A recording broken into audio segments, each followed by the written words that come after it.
the last thing Monica Jackson expected in a routine traffic stop was to face a seasoned police officer who would lie about their encounter as a retired Navy SEAL lieutenant commander. She'd handled far more dangerous situations, but this one struck at the core of her identity.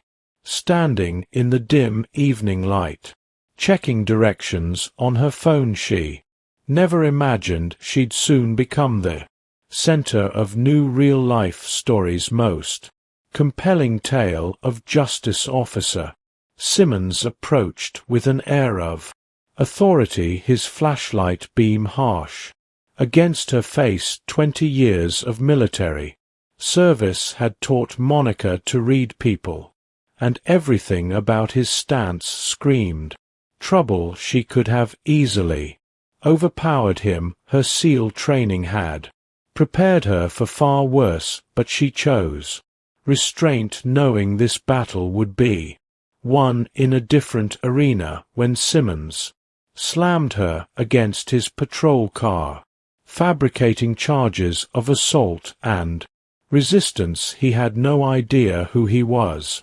dealing with.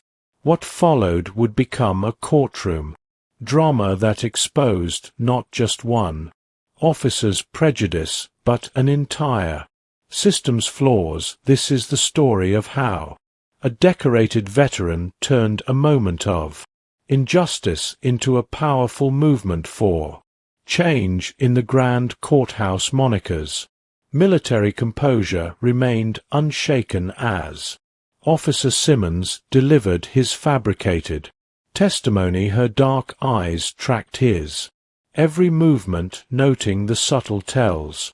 She'd been trained to recognize the slight tremor in his hands, the forced confidence in his stance. She became hostile. Simmons declared, his voice echoing through the chamber. When I attempted to de-escalate, she reached for my weapon. A ripple of whispers swept through the gallery, but Monica remained still, her hands folded calmly on the oak table before her. Her young attorney, Benjamin Carter, shifted nervously beside her. We need more, he whispered, his anxiety palpable. His word against yours won't be enough. Monica's lips curved into a knowing smile. Patience, Ben. Truth has its own timing. The weight of the moment pressed down on the courtroom as the prosecution built their case.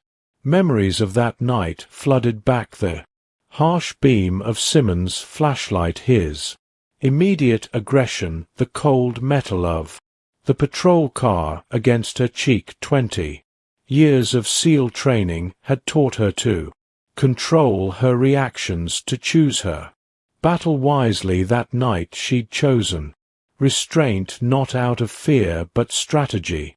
The defense's turn came, and Monica took the stand. The courtroom fell silent as she spoke, her voice steady and clear. I was checking directions on my phone when Officer Simmons approached. He didn't ask for identification, he demanded it. When I questioned why, he escalated immediately.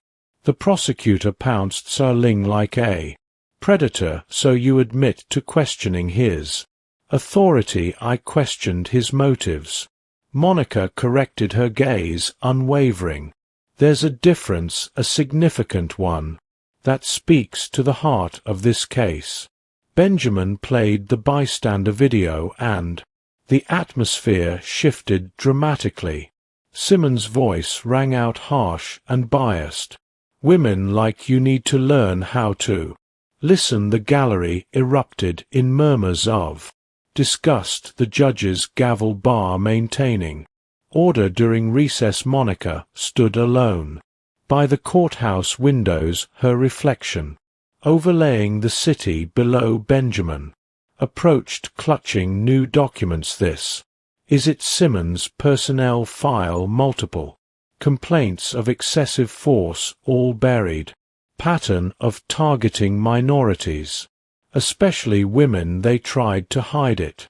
But we found it's never been about just me, Ben. Monica replied, her voice soft but determined. It's about every person who couldn't fight back, every voice that was silenced. We're their voice now, returning to court. The shift in power was palpable. Simmons' confident facade cracked as Benjamin presented the evidence. His fellow officers in the gallery began to distance themselves, their once unified front crumbling under the weight of truth. The defining moment came when Monica revealed her military service. I am Lieutenant Commander under Monica Jackson, retired Navy SEAL. She announced, her voice carrying the weight of 2 decades of service. The courtroom fell silent, Simmons' face draining of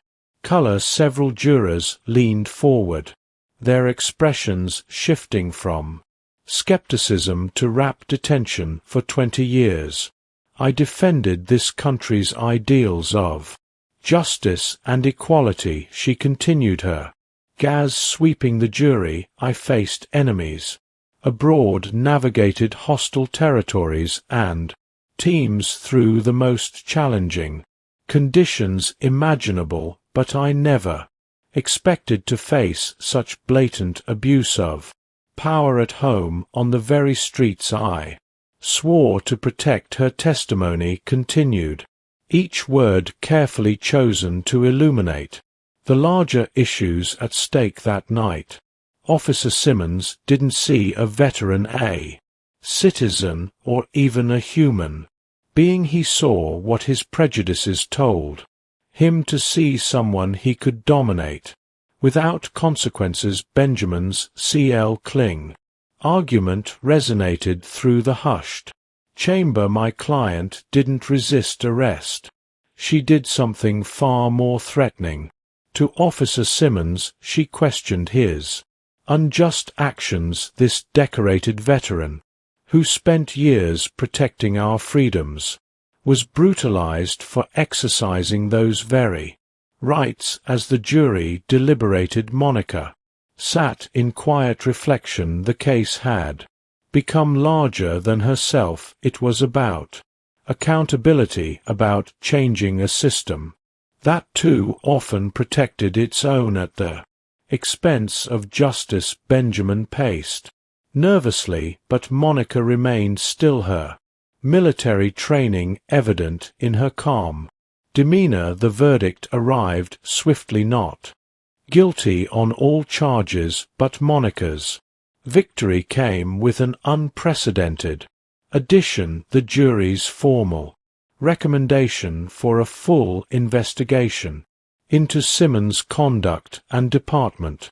practices. The judge's expression was grave as he ordered an immediate review of Simmons' P cases. Outside the courthouse, facing a sea of reporters, Monica stood tall, the same strength that had carried her through countless missions now radiated from her as she addressed the cameras. This isn't about revenge, she declared, her voice clear and strong. It's about reform, about ensuring that the power we give our law enforcement comes with proper accountability. The story spread rapidly across social media, becoming a rallying cry for police accountability. Monica found herself at the forefront of a movement, her military discipline and unwavering integrity lending credibility to the cause. Police departments nationwide began reviewing their training protocols and accountability measures. In the months that followed, her case sparked internal investigations in numerous precincts. Officer Simmons was dismissed, facing charges of his own, but for Monica the real victory wasn't in one officer's downfall, it was in the changes his exposure brought about. She began speaking at police acme, sharing her story and advocating for better training and accountability, her unique perspective as both a veteran and a victim of police misconduct brought a powerful voice to the ongoing national conversation about law enforcement reform. The case became a landmark example in police training programs, teaching future officers about the importance of ethical conduct and unbiased policing. Monica's fight for justice had transformed into something larger, a movement for systemic change, proving that one person's courage could inspire a nation to examine its conscience and demand better from those sworn to protect and serve. The courthouse steps were quiet now. Months after the verdict, Monica stood there one evening watching the sunset paint the sky in shades of justice. Her phone buzzed, another precinct requesting her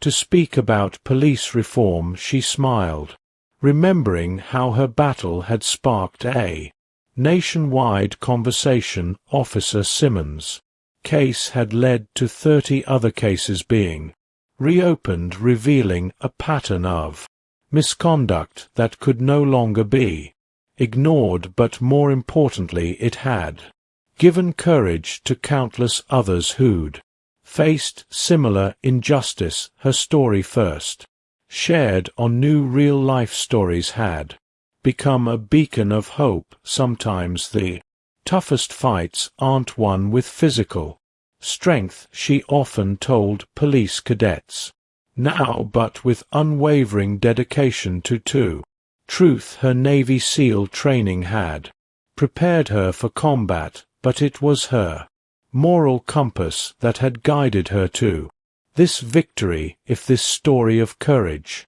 and persistence touched your heart, please hit that like button and share it with someone who needs to hear it. New Real Life Stories is committed to bringing you powerful tales of triumph over adversity. Help us reach 10,000 subscribers so we can continue inspiring others with stories that matter, because sometimes the most important battles are fought not on distant battlefields but right here at home.